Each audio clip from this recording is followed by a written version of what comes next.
नमस्कार, मैं हूं सुशील तिवारी। आप देख रहे हैं एक सहारा न्यूज। दोस्तों, अनुराग यादव केस में आज एक और बड़ा अपडेट सामने निकल करके आया है जो अभी तक आपको पता नहीं था। सीडीआर रिपोर्ट से जो दरोगा है राजेश यादव, जो मुख्य साजिशकर्ता था, जिसको जो है पुलिस ने मुख्य साजिशकर्ता के तौर पर गिरफ्तार करके उसे मेरठ के मवाना थाने से गिरफ्तार करके और जेल भेज देती है। तो राजेश जौनपुर की जेल में सज़ा काट रहा है, उसके परिवार के अन्य और भी सदस्य जो जेल में सज़ा काट रहे हैं। लेकिन उसी सीडीआर रिपोर्ट से आज एक और बहुत बड़ा खुलासा हुआ है जो अभी तक किसी को पता नहीं था। घर का जो सबसे शातिर सदस्य कहा जाने वाला था राजकुमार, वो भी गिरफ्तार हो गया। वो भी कट्टे के साथ जो है पुलिस ने बरामद करके जो है राजकुमार को भी जेल भेज दिया है। लेकिन जो सबसे शातिर सदस्य घर का था वो किस तरह से सीडीआर रिपोर्ट में भी अपने बारीकियों के तहत वो बच गया। दरअसल पूरे घटनाक्रम की हम बात करते हैं। घटनाक्रम में आप जैसा कि अनुराग यादव की हत्या की क्या बात करें, आप लोग तो जान ही रहे हैं किस तरह से अनुराग यादव की तलवार से गला काट करके निर्मम हत्या कर दी जाती है। जब अनुराग यादव के पिता हत्यारों के सज़ा दिलाने के लिए अपने दुख के आंसू पोंछ करके स्थिर होते हैं, तो उस पूरे डॉक्यूमेंट्स को देखते हैं, उस पूरे केस के फाइल को देखते हैं। तस्वीरों में भी आप देख रहे हैं किस तरह से वो पूरे फाइल को देख रहे हैं। और सीडीआर रिपोर्ट जब देखते हैं, उस सीडीआर रिपोर्ट में एक बहुत बड़ा मामला सामने निकल करके आया है जो पुलिस के नज़रों से भी बच गया और जो है उसके ऊपर कार्रवाई नहीं हो पाई। और परिवार के जो लोग हैं उसका नाम भी नहीं दिए हैं उस मुकदमे में जब अनुराग यादव की हत्या हुई थी। उस सीडीआर रिपोर्ट में जो घर का सबसे बड़ा शातिर सदस्य था अलालता यादव के परिवार का, उसका भी उसमें किस तरह से संलिप्तता नज़र आती है। सीडीआर रिपोर्ट में जो हाईलाइटेड से जो इसको आप देखो मार्क किया गया है, वो राजकुमार का नंबर बताया जा रहा है। राजकुमार जो है दरोगा से जो है लगातार संपर्क में था और कितनी बार जो है उस संपर्क में था उसका भी हम जिक्र करेंगे। उसका पिताजी ने आज खुलासा किया है। सीडीआर रिपोर्ट देखें तो उसमें वो साक्ष्य मिला है कि 120 जो धारा होती है, जो साजिशकर्ता होती है, उसमें राजकुमार भी शामिल है। राजकुमार बाहर था, इसलिए राजकुमार के नाम जो है परिवार के लोगों ने नहीं दिया था कि राजकुमार बाहर है, उसका कोई रोल नहीं है। लेकिन सीडीआर रिपोर्ट जब वो देखते हैं तो उनको लगता है कि राजकुमार भी मुख्य साजिशकर्ताओं में शामिल था। अनुराग की जो हत्या हुई है उसमें राजकुमार का भी बड़ा हाथ उनको अब नज़र आने लगा है, जिसको लेकर के वो पुलिस अधीक्षक डॉक्टर कौस्तुभ शर्मा से भी मिलने की बात कर रहे हैं और कार्रवाई की मांग कर रहे हैं। क्योंकि राजकुमार तो पहले ही कट्टे के साथ पकड़ा गया है और उसे जेल भेज दिया गया है। हो सकता है कि उसकी जमानत जल्दी हो जाए। और जब सीडीआर साज के तौर पे जब नाम उसका मोबाइल नंबर मिला है, कितनी बार उन्होंने बात किया है। राजकुमार अरेस्ट हो गया है जी, जो सीडीआर राजेश की निकली है, उसमें कई बार घटना के पहले दिन जो है एक दिन पहले भी उसकी बात हो रही थी। क्या कुछ है सीडीआर में, क्या कुछ दिखा आपको?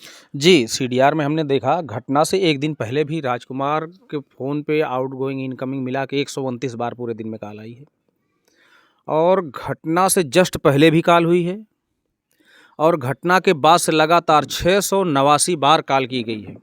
जो राजकुमार बोल रहे हैं कि हमको घटना के बारे में मालूम नहीं है, आपने वीडियो देखा होगा, घटना के बारे में मालूम नहीं है और उन्होंने कहा कि मैं कैरेक्टर सर्टिफिकेट लेने आया था। तो ये कौन सा सर्टिफिकेट है जो सीडीआर में आपका नंबर इतनी बार है? आज वो नंबर बंद है। जो पुराना नंबर ये चलाते थे, मुझको वो नंबर याद था और उनका नंबर मैं चिन्हित करके रखा हूँ, आपको क्लियर दे दूँगा। आप लोग देखिए और दर्शकों को दिखाइए और भाई लोग आप लोग भी इसको ध्यान से देखिएगा और बताइएगा कि मैं झूठ बोल रहा हूँ। राजकुमार ने सीधे सीधे मेरे साथ इतनी बड़ी घटना हुई, मैं कानून न्याय व्यवस्था पे, प्रशासन पे, शासन पे भरोसा करके सब्र करके बैठा हूँ और राजकुमार अपराध करने के बाद भी उंगली उठा देते हैं। ये सब झूठ है, ये सब गलत है। तो सीडीआर में क्या दिखा रहा है? वो क्या है सीडीआर में? 689 बार कॉल हुई है घटना के बाद से, पूरे दिन में हुई होगी और घटना से एक दिन पहले 129 बार कॉल की गई है इनके घर वालों के नंबर पे। सबसे इन्होंने बात किया है, सारी स्थिति का आकलन ये जायजा वहीं से ले रहे थे और सब कॉल इन रोमिंग दिखा रहा है। ये प्रदेश से बाहर थे लेकिन वहाँ से डीलिंग कर रहे थे। यहाँ से लखनऊ तक जाने की ये बार बार मवाना ही फ़ोन किए हैं। ज़्यादा फ़ोन इनका मवाना से आया है, मवाना गया है। तो वो जो नंबर है जिससे बात हुई वो राजकुमार का ही नंबर है? जी बिल्कुल कन्फर्म है, नंबर है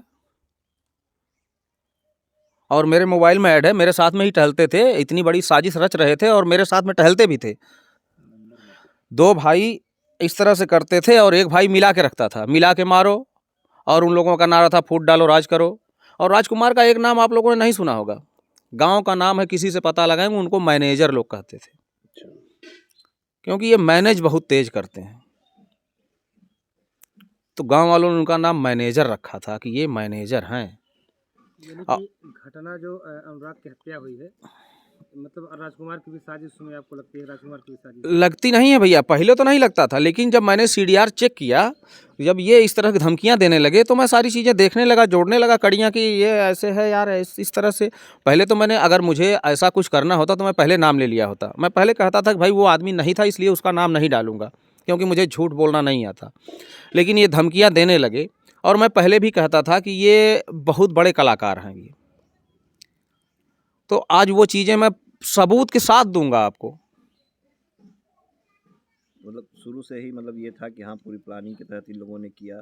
एक दिन पहले जिस तरह से बात हुई है राजकुमार से, और आप बता रहे हैं मैनेजर उसका नाम, तो वो इसीलिए जो है पूरा मैनेज करने के चक्कर में था कि हाँ हम बाहर से केस को पूरा देख लेंगे, हैंडल कर लेंगे। जी भैया बिल्कुल, इसीलिए ना गायब हो जाते थे, इसीलिए गायब होते थे। और मैं इस तरह से फालतू का इल्ज़ाम नहीं लगाता किसी के ऊपर। आज तक इतना दिन हो गया, आप लोगों ने देखा होगा। और ये लोग क्या कर सकते हैं, बचपन से इन लोगों के साथ में मैं रहा हूँ। 14 साल की उम्र से ये लोग मुझे मुकदमा लड़ा लड़ा के थका चुके हैं। तो ये लोग किस लेवल तक जा सकते हैं मुझे पता है। जो सीडीआर रिपोर्ट आपके पास है, जी, वो सीडीआर रिपोर्ट कब की है? कब पुलिस ने आपको दिया था? ये सीडीआर रिपोर्ट जो चार्जशीट लगी है उसमें की सीडीआर रिपोर्ट है। तो ये सारी चीज़ें होने के बाद मैं परसों सारी चीज़ें देखने लगा कि राजकुमार इस तरह से धमकियां दे रहे हैं, तो सीडीआर में उनका नंबर भी होगा। तो मैं देखने लगा, तो मैंने उसको मार्किंग कर दिया है कि ये इतनी इतनी बार।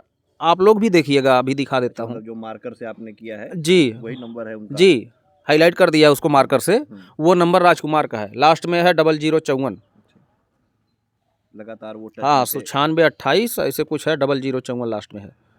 लगातार वो राजेश से टच में थे, बात कर रहे थे? जी बिल्कुल बिल्कुल, कई जगह से उनका फ़ोन गया है, और मवाना ज़्यादा बात हुई है। मवाना में ही राजेश तैनात थे। क्या करेंगे आप आगे उस केस को इसको लेकर के आगे क्या इसको लेकर के जो अभी राजकुमार पकड़े गए हैं, सिर्फ 2 धाराएं लगी हैं। तो मैं कोशिश करूंगा, और कोशिश क्या, पूरी कोशिश करूंगा। मैं कप्तान साहब को दिखाऊंगा, बोलूंगा सर आप अपने लेवल से इस चीज़ को देखिए आप, और क्या गारंटी है इस धाराओं में राजकुमार 15 दिन 20 दिन में छूट जाएंगे, 10 दिन में छूट जाएंगे। तो क्या गारंटी है, राजकुमार खुन्नस खाए हुए हैं, वो आएंगे तो पता नहीं मेरे साथ क्या होगा। सुरक्षा व्यवस्था है, लेकिन पता चला कि बच्चियां स्कूल जा रही हैं, तो ये भाई साहब उनके साथ चले जाते हैं। मुझे कहीं जाना होगा तो ये अकेले कहाँ कहाँ जाएंगे। तो इन चीज़ों को मैं कप्तान साहब के सामने रखूंगा, हाथ जोड़ के विनम्र निवेदन करूंगा कि सर जी ये बाहर न आने पाए, नहीं तो ये मैनेज करेंगे और कुछ ना कुछ ज़रूर करेंगे। मैं ऐसे ही शक नहीं करता। जिस तरह से पूरी घटना की प्लानिंग जो है राजेश जो मुख्य साजिश करता है वहाँ से प्लानिंग, और उससे लगातार ये भी टच में थे, तो साफ तौर पर जिस तरह सीडीआर रिपोर्ट से लगता है कि हाँ ये दोनों लोगों ने मिलकर पूरी प्लानिंग रची हो। जी बिल्कुल, साजिशकर्ता में भी शामिल हैं, साजिशकर्ता में राजकुमार भी शामिल हैं। हद एकदम पूरा प्रूफ है मेरे पास, और ये चीज़ें मैं प्रशासन के सामने रखूँगा, गौरा बादशाहपुर एसओ के सामने भी रखूँगा, और उसके बाद मैं कप्तान साहब के यहाँ भी जाऊँगा, और जहाँ जाना पड़ेगा मैं जाऊँगा, क्योंकि मेरे साथ अन्याय हुआ है, मैं रो रहा हूँ। और ये कितनी आसानी से कह के निकल जाते हैं, नो कमेंट, सब गलत है। मतलब प्रशासन गलत है, आप सही हो, आप मर्डर करते हो, आप शामिल होते हो, किसी का परिवार ख़त्म कर देते हो आप, और आप सही होते हो, प्रशासन गलत हो जाता है। और मैं जो रो रहा हूँ मैं गलत हूँ। उनके कहने का यही मतलब है ना, चेहरे पे कोई सिकन नहीं है, कोई परवाह नहीं है, क्योंकि मैनेजर हैं, मैनेज कर चुके होंगे। प्रशासन से राजकुमार को लेकर क्या मांग करेंगे आप? जी बिल्कुल मांग करेंगे यही कि इनको ऐसा किया जाए कि ये भी अपने भाइयों के साथ इनकी बेल ना हो यहाँ से, नहीं तो ये आएंगे तो फिर कुछ ना कुछ करेंगे। इन्होंने जो साजिश में शामिल, जो साजिश रचे हैं, ये शामिल हैं साजिश में भी, तो ये क्या गारंटी है कि आगे फिर कुछ नहीं करेंगे। अभी तक तो मैं ये आश्वस्त था, तत्कालीन कप्तान साहब ने कहा था हमसे कि आप सुरक्षा व्यवस्था ले लीजिए। मैंने उनको मना कर दिया हाथ जोड़ के कि नहीं साहब ज़रूरत नहीं है। लेकिन अब मुझे ज़रूरत है, मुझे सोचना पड़ रहा है कि अब मुझे मरने की परवाह नहीं है, मैं तो उसी दिन मर गया हूँ। लेकिन मुझे चिंता है मेरे दोनों बेटियों की, जो मुख्य गवाह हैं, प्रत्यक्षदर्शी हैं। कॉलेज जाती हैं, कहीं ज़रूरत की सामान लेने जाती हैं, बच्चियां हैं, बाज़ार जाती हैं, सुरक्षा व्यवस्था है, ठीक है, लेकिन ये आएंगे तो क्या कुछ ऐसा करेंगे कि नहीं हमको फ़ायदा हो? ये हमेशा मेरा नुकसान ही करेंगे, क्योंकि नुकसान इतनी बड़ी क्षति कर चुके हैं कि ये उसकी भरपाई नहीं की जा सकती। और मैं दोबारा से मैं निवेदन करता हूँ प्रशासन से कि मैं दोबारा से वो फिर कुछ नहीं होने देना चाहता। तो घर का जो सबसे शातिर सदस्य था राजकुमार, किस तरह से उस सीढ़ियार में भी बच निकला, क्योंकि परिवार के लोगों को ये लगा, अनुराग के जो परिवार हैं उनको ये लगा कि राजकुमार तो बाहर है, राजकुमार का हाथ इसमें नहीं है। जब अनुराग के पिता स्थिर होकर के जब सीढ़ियार रिपोर्ट को चेक करते हैं तो उसमें राजकुमार का नंबर साफ तौर से उनको नज़र आ रहा है। उनके द्वारा जो कहा जा रहा है कि अगर उनकी माने तो नंबर राजकुमार का है, और राजकुमार जो है राजेश जो दरोगा है उससे लगातार इस संपर्क में था। यानी कि घटना के पहले भी राजेश के संपर्क में राजकुमार था, और घटना के बाद वो कई बार जो है राजकुमार से संपर्क किया है, और कई बार जो है घटना में 600 सेकेंड, 97 सेकेंड, तमाम इस तरह से जो सेकेंड्स में सीढ़ियार निकलता है, उस सीढ़ियार में उसका बात करना भी पाया गया है। अब जो है उसका एक नाम उन्होंने और बताया, गांव में जो सबसे ज़्यादा चर्चित नाम था उसका मैनेजर, यानी कि राजकुमार मैनेजर के नाम से भी, अगर अनुराग के पिता के माने तो गांव में राजकुमार मैनेजर के नाम से भी काफ़ी चर्चित था। और घटना को और किसी भी घटना को मैनेज करने के लिए वो माहिर जाता था, किसी भी केस को मैनेज बहुत तेज करता था। तो राजकुमार भी जो शातिर सदस्य था वो फिलहाल जेल में है, लेकिन जब अनुराग यादव के पिता उस सीढ़ियार को तलाशते हैं, उस सीढ़ियार को खंगालते हैं, तो उसमें पता चलता है कि राजकुमार और दरोगा जो राजेश यादव है, जो मुख्य साजिश करता है, वो जेल जा चुका है, जेल की सलाखों के पीछे है, सज़ा काट रहा है अपने कर्मों की। तो उससे वो बात करना उसमें पाया गया है। तो अब क्या एसपी को अब जब ये रिपोर्ट करेंगे, क्योंकि अनुराग यादव का परिवार जो है वो राजकुमार का नाम नहीं डाला था, राजकुमार क्योंकि बाहर था तो उनको लगा कि राजकुमार इस घटना में नहीं है, लेकिन राजकुमार का जब सीढ़ियार मिला है, अब वो एसपी से मिलने की बात कर रहे हैं, जो कौस्तुभ शर्मा है, जो एक्शन में आए और राजकुमार को ही जेल भेज दिए। तो क्या राजकुमार की मुश्किलें और बढ़ने वाली हैं? अगर एसपी सीढ़ियार पर एक्शन लेते हैं तो निश्चित तौर पे उस घटना में राजकुमार को खींचा जाएगा, और राजकुमार को जो है जो मुश्किलें हैं वो और बढ़ती हुई नजर आएंगी।